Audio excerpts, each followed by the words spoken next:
How we doing, folks? Your host Moose here on the home of Pitt Panthers football, bringing you your Around the NCAA update for Week 9 in our Pitt Panthers Dynasty Season number 1. Of course, your Pitt Panthers coming off a massive victory as number 15 team in the nation, upsetting the number 2 team in the country at home, 31-28. An unbelievable victory for the Panthers, and we expect them to be moving up in the polls a little bit this week. Virginia Tech additionally with a win in the ACC. Georgia Tech beating Virginia.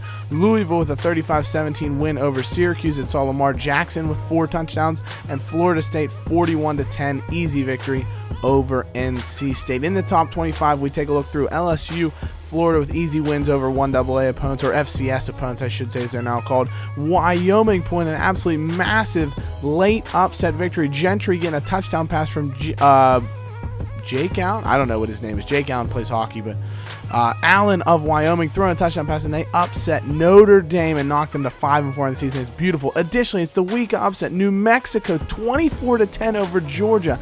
Navy stays undefeated, beating SMU. And look at this, one of our big games this week that we talked to you about.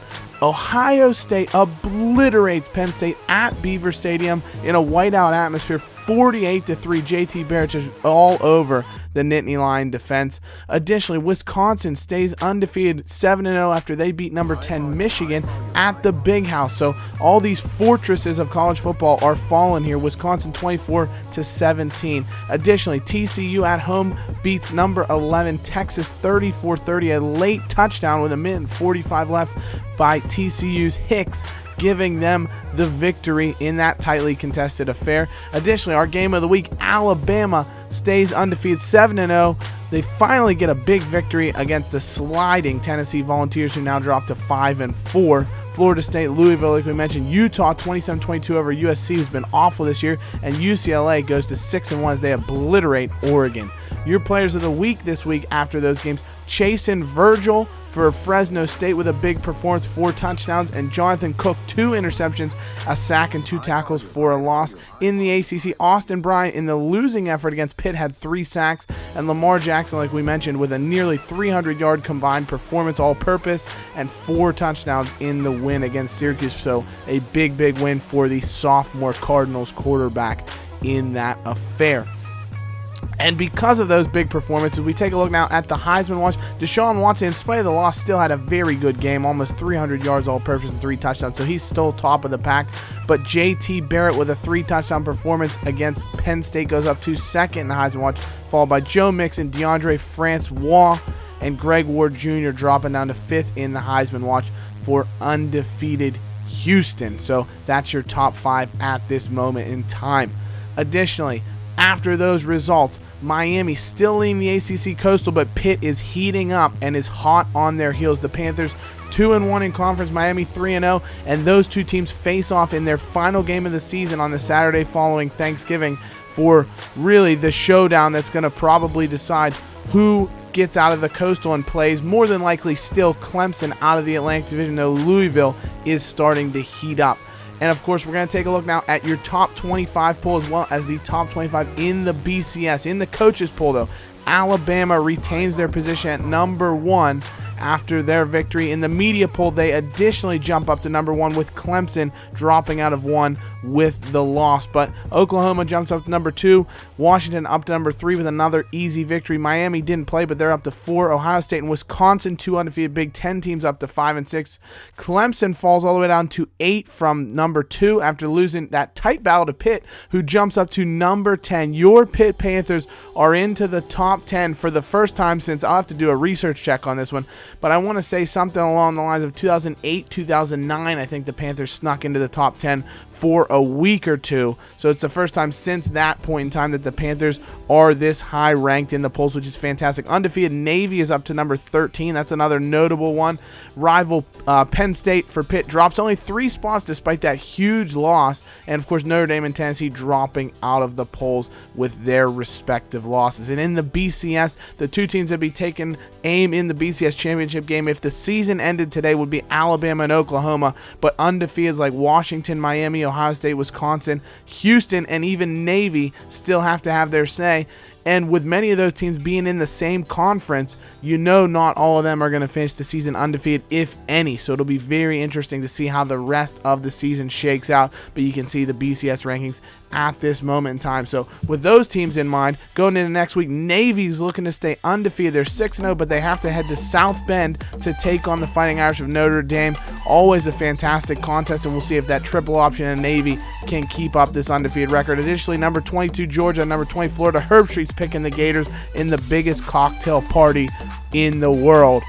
Additionally, game of the week, huge rivalry game, a battle of Florida. Florida State and DeAndre Francois taking on Miami and Brad Kyle. I think he's been hurt this season just from looking at the statistics. I don't believe he's really been playing that much. But Herb Street has Florida State going into Miami and coming away with the victory. So before we get to your Pitt Panthers weekly matchup preview, we do have a recruiting update here for your Pitt Panthers. Obviously coming off that massive victory over Clemson, they did have a couple of recruits visiting, and as such, 2 of those recruits committed to the Panthers on the spot following that massive win. So we're going to give you a quick preview of those. A note about the guys here, you'll see that they are partially scouted. The reason for that is my policy is that I don't scout any players. Unfortunately, I haven't played NCAA in a while once I started this dynasty, and so I scouted all these players kind of right off the bat in the preseason, but I only 25% scouted most of them, and so because of that, you'll see that most of these players are 25% scouted, but we won't scout them completely until the end of the season because I don't want to waste any points on them, and at that point, we'll be able to see what their actual overalls are, if they're gems and what have you. So, but Bill May, he's an athlete, a 4-star out of Massillon, Ohio, so a great find for the Panthers. We beat out Kentucky and North Carolina, and he looks to project somewhere in the linebacker defensive end category. He's decent, he's not fast, but he's got good tackling, he's okay in coverage, good block shedding, things like that. So he projects to be either a defensive end, tackle, or a linebacker of some kind. And then, of course, Michael Collins, a tackle out of Swainsboro, Georgia. The Panthers again fought off North Carolina in this particular battle, as well as Iowa and Illinois and Clemson, who they just beat. So he's the number 24 tackle in the country.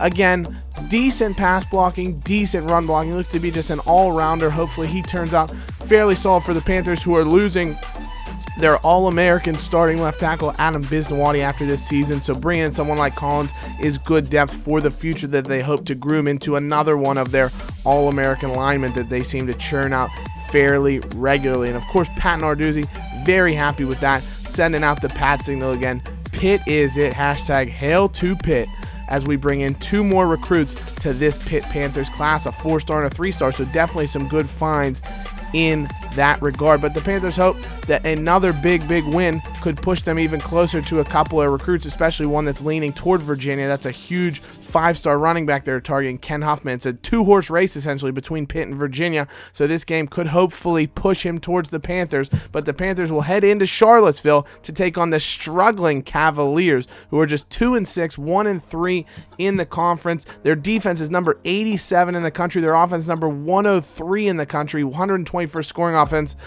So needless to say, they're having a rough season. They barely escaped with a win over NC State, barely beat Ball State, and otherwise they've lost to Duke, Georgia Tech, Wake Forest, Oregon. They even lost to an FCS squad earlier this season. So nothing is turning up Virginia's way this year. Benkert is their quarterback. He's thrown 6 touchdowns against 12 interceptions. Mizell, decent running back. He's getting solid chunks of yards, 5 yards a carry, but only 67 yards a game. Lavroni is their top receiver. And as we take a look here at their depth chart in just a second, they don't have a ton of high-profile performers, okay?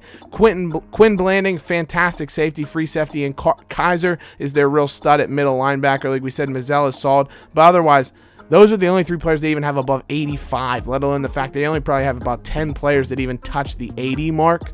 So it's really not a great squad overall. And with that, the Panthers on such a roll, we predict them. It will be a hostile environment, there's no doubt about that, but we predict your Pitt Panthers, number 10 in the country, to go into Charlottesville and come away with a 38-23 victory. We think the offense will continue to stay on track and put up even more points than they were able to against the likes of Clemson and Virginia Tech, with this very poor Virginia defense.